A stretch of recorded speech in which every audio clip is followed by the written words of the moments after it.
পুরা একদম সাগরে ঢেউ চলতেছে, পুরা সাগরে ঢেউ। এই যে সুকান কিন্তু পোলা, এই তুফানটার ভিতরে কিন্তু পানি যাইতেছে তুফানের ভিতরে।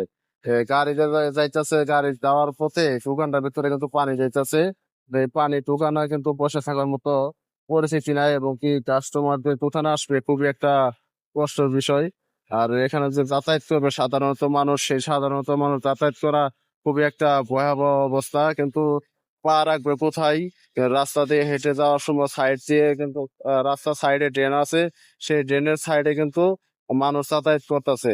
সেই যাতায়াতের হেঁটে যাওয়ার যাতায়াতের মানুষের কারণে আহ খুব হুঁশিয়ার সাবধান করে যেতে হইব, কারণ এখানে যে ড্রেনের যে একটা ফাঁকা আছে, সেই ড্রেনের পাও হুঁশিয়ার করে পাও ফেলাইতে হবে, কারণ না হলে এই ড্রেনের ভিতরে যদি পাও পড়ে যায়, সে কিন্তু ড্রেনের ভিতরে ঢুকে গেলে আর তাকে পাওয়া যাবে না খুঁজে।